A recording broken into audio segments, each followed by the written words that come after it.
Bueno, amigos, continuamos aquí en A Tiempo y tenemos con nosotros a Aníbal Sánchez, consultor político experto en materia electoral. Vamos a abordar un caso bueno, que está allí en punto suspensivo como una alternativa, lo ha planteado la misma oposición, pero el tema de las primarias siempre trae algunos bemoles y ayer Aníbal Sánchez dio a conocer un artículo muy interesante sobre cómo deberían ser las primarias abiertas de la oposición. Bienvenido, Aníbal, qué gusto tenerte aquí con nosotros. Buenos días a todos los que nos escuchan y nos ven. Bueno, recordamos que Aníbal Sánchez es consultor político, experto en materia electoral. Bueno, las primarias. Primero, la primera pregunta, parte del artículo, es si realmente tú crees que al final se van a poner de acuerdo. Bueno, primero tenemos que tener claro, saber si se van a poner de acuerdo o no, ya sería incluso una segunda instancia.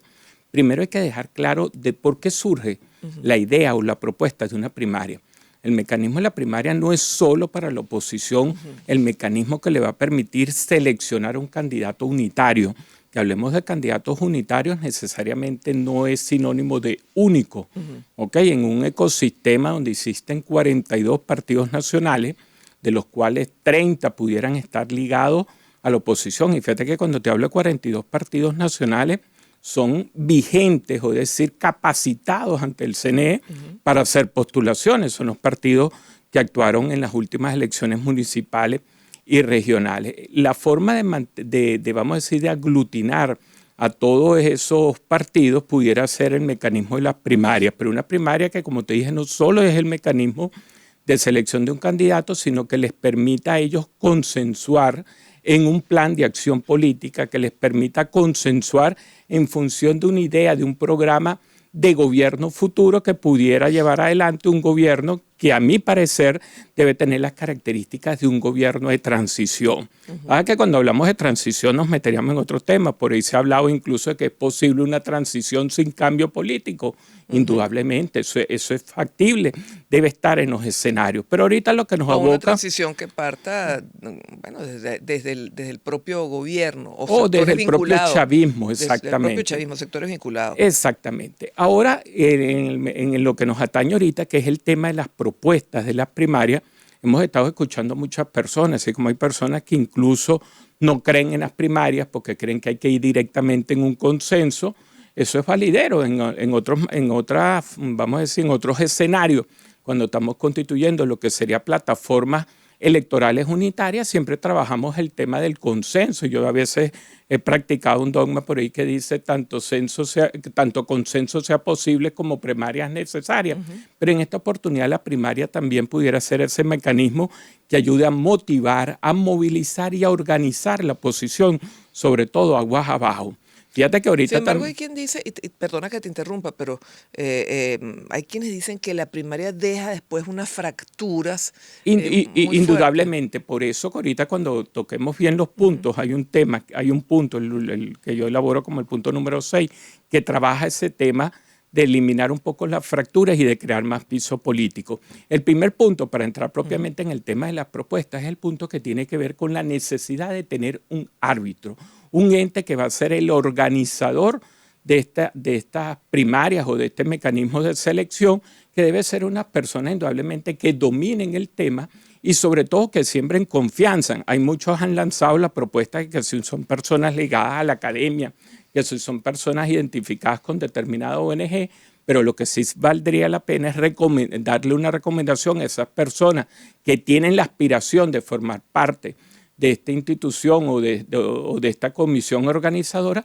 que deben dejar de estar emitiendo opiniones y juicios de valores. No puede ser que yo aspire a ser miembro de la comisión organizadora y esté dando calificativos a posibles actores como que son alacranes, que son corruptos. Eso no es lo correcto. Y el CNE no debería ser. Fíjate, ese es el segundo tema. Estamos hablando todavía del comité organizador. Importante tu intervención. Hay que diferenciar lo que es comité organizador de lo que pudiera ser los apoyos técnicos. Indudablemente la parte del CNE pudiera prestar esa colaboración a esa comisión organizadora. ¿Por qué es importante la colaboración del CNE? Te puedo, vamos a decir, citar dos ejemplos. Lo que tiene que ver con que nos presten los centros de votación, lo que tiene que ver con la elaboración de los cuadernos electorales. Incluso si trabajamos el tema de cuadernos electrónicos, todo eso se facilitaría indudablemente con el CNE. Otro tema importante es que estas personas que a veces están promoviendo las veces de la primaria tratan de mitificar el tema del CNE. No, en primarias no votamos con el CNE. ¿Y con quién vamos a votar en el 2024? Entonces creas un coco, mitificas la figura del CNE y después tarde o temprano vas a terminar con el CNE. Ahora entramos un poco más a los aspectos, al tercer aspecto que tiene que ver con las características de quienes pudieran ser candidatos. Yo creo que esto en desarrollo de lo que es el artículo 62 de nuestra Constitución, que nos habla que todo venezolano, todo ciudadano que sea elector, tiene la capacidad o el derecho de no solo votar, sino de ser elegido. Yo dejar esta parte al pueblo, al verdadero soberano, es decir, permitir que todo aquel que quiera ser candidato se inscriba, se postule. Ahora, indudablemente, hay unos requisitos que son los mismos que te da la Constitución, de quienes pudieran ser elegibles. Okay, indudablemente, cuando estamos hablando del tema de las inhabilitaciones, es uno de los temas que también a veces traba esto, porque para ser elegible tú tienes que estar facultado en todos tus derechos políticos. O sea, los inhabilitados no. No, hasta el momento, como dice la Constitución, no puede. Y sería una falsa que yo les permita ahorita participar en unas primarias y el día de mañana el CNE, cuando yo los vaya a inscribir en lo que se llama el SAP, me sale el famoso código o error número 7, el error número 8, porque tiene una inhabilitación ya sea judicial o de carácter administrativo. Pero el tema de las inhabilitaciones políticas, que ha sido muy abordado a raíz del informe de la Unión Europea, es parte de lo que debería estar en esa agenda de la negociación política, de cómo habilitar a todos los candidatos, de que no puede ser que una habilitación administrativa, como se han utilizado últimamente, sea usada como mecanismo de descalificación. Y no debemos de ser nosotros los opositores que autodescalifiquemos a los demás opositores. Dejemos que esos sean los instrumentos jurídicos, las instituciones, las que hagan ese trabajo. Entonces mantenemos de que estas elecciones primarias deberían ser lo más amplio posible. Pero si están inhabilitados, no. Indudablemente conservando los mecanismos de elegibilidad. No solo que están inhabilitados, vamos a decir otra cuestión. Hay electores que están viviendo incluso fuera del país y que pudieran tener aspiraciones. Claro.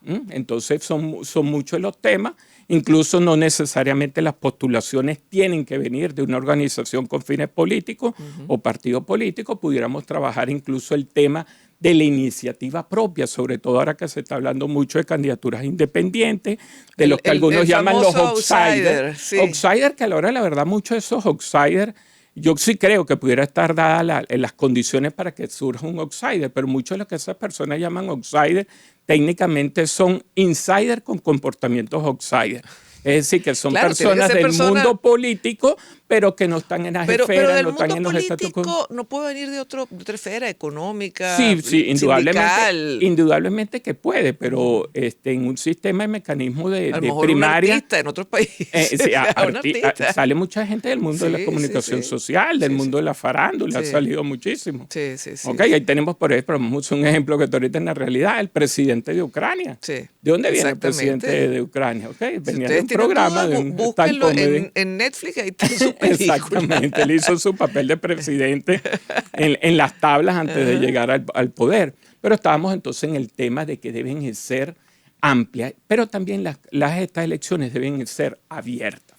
Cuando yo hablo abierto es en el desarrollo del artículo 67, el soporte jurídico que tienen las primarias es el artículo 67 de la Constitución, que te reza que todos los candidatos y autoridades de los partidos políticos tienen que surgir de elecciones internas.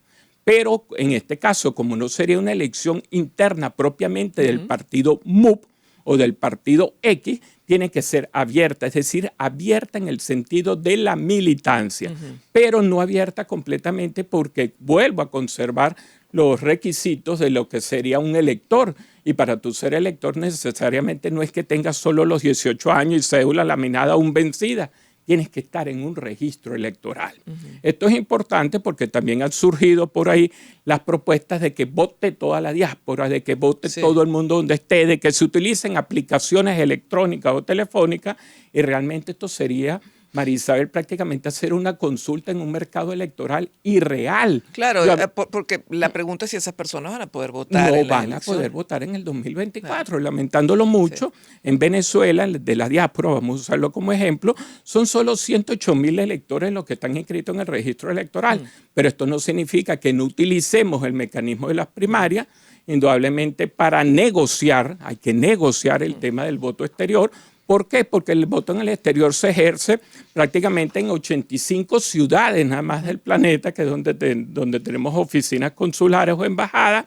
Muchos de esos países no tienen el reconocimiento al gobierno de Nicolás, es decir, no funcionan ahorita los consulados y es bastante difícil. Entonces eso también hay que ir a la actualización del registro electoral, porque siempre que hablamos de registro electoral todo el mundo se va a la diáspora, pero también tenemos el caso de casi 2.5 millones de electores venezolanos que tienen que hacer algún tipo de cambio en el registro electoral, ya sea por dirección, ya sea por datos personales, porque se mudaron, porque incluso han sido migrados involuntariamente, y a eso debemos de sumarle 1.5 millones de nuevos votantes, que son los que yo calculo que pudieran haber dentro del 2021 al 2024. Ahora, tienes entonces, aquí, todo eso, esto es importantísimo, el cronograma y el reglamento debe ser público. ese es el punto que viene, el punto número 5 tendría que ver con el cronograma y el reglamento.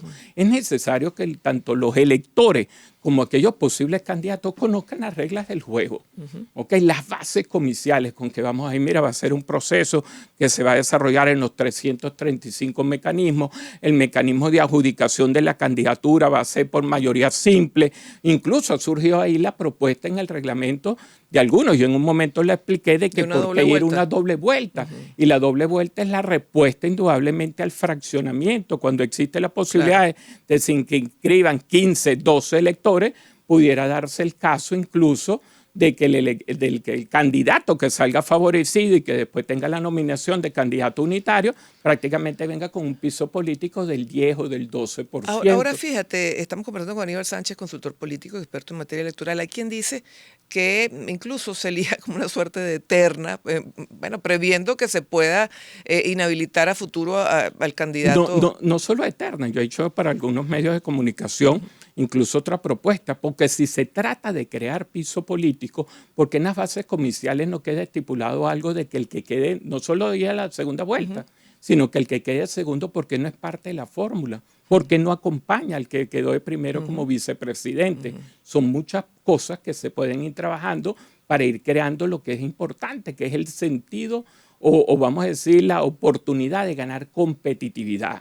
Si vamos a ir a una primaria, no es solo el mecanismo de selección. Fíjate que ya le hablé lo importante de la organización, de motivar, pero es crearle un piso político a esa opción que probablemente pueda ser vista como alternativa.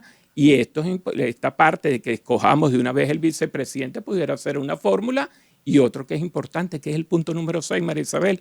Lo vamos a dejar allí. Lo dejamos y venimos para el próximo corte, sí señor. Estamos conversando aquí con Aníbal Sánchez, consultor político, experto en materia electoral. Estamos hablando de las primarias, ya venimos.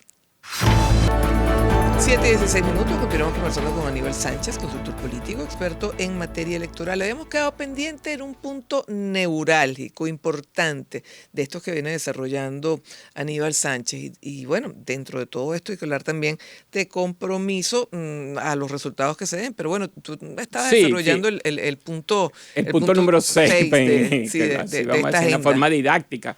Para los que nos están sintonizando tarde y vamos por el punto 6, el primero tenía que ver con la necesidad de un árbitro que siembre confianza, las posibilidades de que el CNE preste el apoyo técnico, de que sean abiertas, de que sean amplias, y entonces íbamos a entrar ahora un poco al tema que tenía que ver con cerrar ese compromiso. Cuando hablamos de cerrar el compromiso, la gente se va, indudablemente firman un acta de compromiso cuando se postulan, y es que reconocen los resultados. No es solo el reconocer los resultados, porque estamos hablando de mecanismos que pudieran aumentar la competitividad, de que le permita a la oposición de ser vista como una alternativa de gestión. Entonces, al momento de cerrar ese compromiso debe ir también el tema del trabajo mancomunado.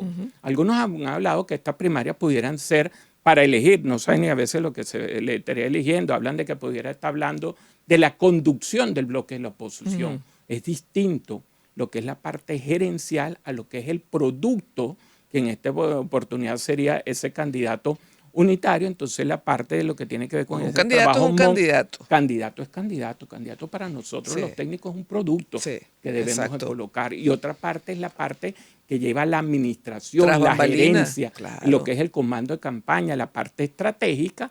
Todo eso debe ser producto de un trabajo mancomunado, porque si no entramos en ese tema de cómo trabajar un poco esas fisuras que se van creando en el tema, al momento del desarrollo de una campaña para las primarias. Entonces, cuando yo a los demás factores le digo que ellos van a tener la posibilidad de ser parte de ese equipo de campaña y a lo mejor le crear las expectativas en función de que sean parte de un futuro o posible hipotético gobierno de la oposición que debe tener las características de transición. Eso es importante, pero también el tema que en ese compromiso debe estar el desarrollo de un programa de gobierno. Programa de gobierno que deberíamos estar construyendo en este momento, un programa de gobierno que necesariamente no hay que esperar a atender a un candidato unitario, sino que debe Sí. ser construido partiendo de las premisas de una misión y visión Seguramente compartida. tendría más validez si fuera antes del Es candidato. que debería ser ante el candidato, pero entonces en el compromiso lo que debe ir es que el grupo, el candidato que salga y electo, ese programa de gobierno va a ser su oferta electoral, de manera que todos nos sentamos comprometidos, de que nos sintamos tomados en cuenta. Es mucho lo que a veces manejamos nosotros técnicamente, como crear ese sentido de pertenencia que es tan importante. Entonces vemos que son varios aspectos, María Isabel, prácticamente yo los he concentrado en 6 bloques. Algunos dirán que estos no son la forma o los mecanismos de hacer llegar estas propuestas, porque la plataforma unitaria ha puesto un mecanismo de una página web por donde tú metes la propuesta, pero vamos a ser realistas. A veces hay que separar las propuestas políticas y las propuestas técnicas. Sí. Yo a veces pongo un ejemplo, Maricel, para ser un poco jocoso. Yo a veces cuando me tengo que operar, a lo mejor un apéndice, yo pido 2, 3 o 4 opiniones, pero voy y se las pido a especialistas, a Claro. cirujanos en vía digestiva. No voy y se la pido a unos zapateros o plomeros. Entonces a veces dejemos las consultas técnicas para las personas que saben los aspectos técnicos, dejemos los aspectos de economía para las personas que saben de economía y no está promoviendo más falsas ilusiones o expectativas acerca de una superconsulta donde se van a arrojar una gran big data, Sí. que de ahí no va a pasar. Fíjate una cosa, aquí hay 6 aspectos, poniendo pues tal vez el símil, ya que estamos en el tono del humor, es una carta al niño Jesús. Una carta al Esto niño es una Jesús. carta al niño Jesús. Pero dadas las circunstancias, vamos a pisar tierra. Según lo que ha manifestado la oposición, ¿tú crees que estos 6 puntos, te ponen la mano en el pecho y tú dices, estos 6 puntos se van a cumplir? ¿Hay voluntad política Primero para tendríamos esto? que definir lo que es oposición, porque a veces hay muchos que se toman la autoría de ser la oposición o ser el vocero de la oposición. O las oposiciones. O oposiciones, pudiéramos ponerle Sí. rostro. Yo estoy seguro que si yo estuviera sentado al frente a una posible candidata o precandidata, como es María Corina Machado, a lo mejor no se pone de acuerdo conmigo. ¿Ok? A lo mejor cada punto eso que estoy desarrollando, desde, por ejemplo, la necesidad de utilizar el apoyo técnico del CNE, ella y seguro estaría de acuerdo en sería un error, no solo para, quizás para primaria sería para un proceso electoral nacional, porque ahí pudiéramos, ahí lo de acta mata voto y muchas otras cosas que pasan a nivel de las mesas de votación, nos complicaría la cosa como oposición. Sería bastante difícil, pero estoy seguro que si al frente tenemos a alguna de esas personas llamadas outsider o tenemos a precandidatos como tipo Enrique Capriles Radoque, el cual está prácticamente entre los nombres que por ahí suena, incluso el nombre de Manuel Rosales, a lo mejor estoy seguro que sí compraría esos 6 Pero puntos fíjate que yo entonces, estoy ahí desarrollando. si unos compran una cosa y otros no la compran, ahí hay una fractura. Ahí es donde deben Entonces, funcionar los mecanismos. ayer donde Diosdado Cabello dice, No se van a, no se van a poner de acuerdo. Sí, el vicepresidente del Sí. PSUV lo ha dicho, indudablemente, porque a veces parece como cuando hablamos de la unidad, parece un conjunto hacia el saco de gato, Sí. de que es prácticamente difícil ponerse de acuerdo, pero a veces hay que crear, fíjate que cuando hablábamos el tema de la necesidad de crear un programa de gobierno unitario, ¿okay? Con unos objetivos bien gruesos, indudablemente para no entrar mucho en detalle, que a veces los detalles son los que nos disgregan. ¿Okay? Todos compartimos en que es necesaria una alternativa, de que es necesario el programa de gobierno. A veces cuando entramos a discutir los aspectos sectoriales empiezan las diferencias. Yo creo que la oposición también tiene que lograr algún mecanismo de tomar, o vamos a decir, de lograr los consensos. La oposición tiene que lograr un mecanismo que le permita la toma de decisiones. ¿Okay? Porque si estamos hablando en un conjunto, no solo los G4, G5, G10 o G2, lo que sea, sino que prácticamente estamos hablando en un conjunto donde pudieran estar posiblemente 15, 20 precandidatos, poder lograr unas normas que favorezcan a un porcentaje importante de ellos. Pues a veces prácticamente cumplir los antojos de todos es prácticamente difícil. Sí. ¿Okay? Estoy seguro que mucho, incluso cuando vamos a elecciones nacionales, todos van a querer tener un centro de votación al lado de su casa, pero no vale, los centros de votación son los colegios, los que están los que están ahí implantados de acuerdo a un principio que se llama de vecindad electoral, y todo ese tipo de cosas, pues una nucleación de un grupo de electores. Pero son las reglas que uno acepta. Por eso, entre uno de los puntos, yo lo tengo ahí colocado como el punto 5, cuando hablamos de la necesidad de tener unas reglas y un cronograma. El cronograma no es solo la fecha, María Isabel. La gente cree que el cronograma es solo ponerle una fecha. Consecución de objetivos, ¿no? Es la consecución de objetivos y también el desarrollo de ciertas actividades incluso el propio día del evento. ¿Qué tanto mueve un país unas primarias? ¿Qué tanto moviliza en cuanto a la gente? Depende de un mecanismo que se esté dando que tiene que ver con la polarización. En Venezuela algunas personas ahorita confunden y creen que estamos en una etapa de antipolítica. Incluso la Venezuela del 2022 no es la Venezuela de 1998. Yo creo que en Venezuela ahorita existe una polarización, pero la polarización ahorita en Venezuela no es de azules versus rojos o blancos contra negros. Yo creo que la polarización que se está dando en Venezuela es mucho, a veces, si no se maneja muy bien, mucho más peligroso, pues estamos hablando de unos venezolanos que no se identifican con la partidización y unos venezolanos que prácticamente obedecen a la partidización. Pero incluso ese 60% que no se identifica con los partidos políticos, tienen el interés en resolver el problema político y las encuestas nos lo han dicho que ellos tienen bastante claro que la forma de superar esta crisis de gobernabilidad es a través de unas elecciones, pero algo así como que también te dicen, no me estés molestando todos los días. Yo sé cumplir o sea, cuando me toque yo voy a cumplir. Mientras tanto, yo estoy ocupado en mi cosa. Yo estoy no solo ocupado en mi cosa, estoy ocupado en sobrevivir, que es como anda la mayoría del venezolano, en el rebusque del día a día.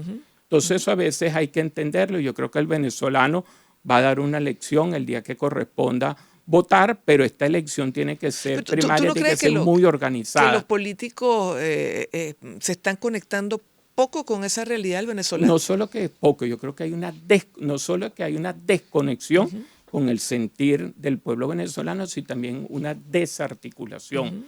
A veces es preocupante. Fíjense que la mayoría de las recomendaciones que se le hacen a las organizaciones con fines políticos, alias partidos, es que ellos tienen que estar renovando su liderazgo, aceitando esa maquinaria. Y para aceitar la maquinaria no es necesariamente fingir un proceso de primaria. A veces un partido por ahí, no quiero nombrar ninguno, pero hace un proceso de primaria y tú ves que lo que mueve son 100.000 personas. Entonces, 100.000 personas en un universo donde hay 335 municipios, donde escogen prácticamente unos 13.000, 14.000 autoridades. 100.000 personas, ¿cuánto es, María Isabel? Cada uno de esos que se dice líder movió 8, 9 personas. Entonces, tienen que también indudablemente hacer una revisión de qué es lo que ellos tienen. Se van a dar cuenta que hay una desconexión. Yo creo que también en la época actual del 2022 nos ha llevado a una redefinición de lo que son las organizaciones con fines políticos. De los años 60 para atrás se hablaba muy fácil que habían dos tipos de partidos políticos, los que eran de cuadro y de masa. La época ahora del 2.0 ha llevado que a veces cada vez estos partidos de masa y de convocatorias unitarias han ido perdiendo fuerza y prácticamente ahorita por un grupo WhatsApp, por un Twitter, por un Instagram, prácticamente es que se están haciendo las convocatorias. 20 segundos me quedan. ¿Cuándo deberían realizarse las primarias para que sean efectivas? Indudablemente hay cuestiones ahí que inciden. El tema de la negociación, el tema, yo creo que es más que todo el tema de la negociación política, pues si estamos hablando de que algunos candidatos pudieran vamos a decir, salvar el tema de la inhabilitación en proceso de negociación, hay que considerarlo. El tema que en Venezuela las elecciones no están por ley no tienen una fecha, no es como en Estados Unidos que es cada 4 años, el segundo martes del mes de noviembre, y con ese jueguito medio trabalengua están fijadas. En Venezuela no está fijada la fecha presidencial y algunos dicen que pudiera estar posible un adelanto de elecciones y que pudiera ser una jugada. Fíjate que a veces caemos en una dicotomía. Así como que a veces no vamos a votar con el CNE, pero en el 2024 sí. Claro. A veces algunos por ahí están hablando de un adelanto de elecciones. Vamos a estar claros y le dejo esta pregunta para cerrar el programa. El día de hoy, ¿a quién favorece un adelanto de elecciones? Las encuestas nos están dando unos resultados que no son de agrado para muchos. Sí. Bueno, muchísimas gracias, Aníbal. Estamos totalmente a la orden. Estado aquí con nosotros esta mañana. Momento de hacer la pausa, amigos. No se vaya, tenemos mucho. Vamos a hablar de salud, vamos a hablar también del tema internacional, lo que está sucediendo en Chile. Tenemos mucho aquí en A Tiempo. Ya venimos.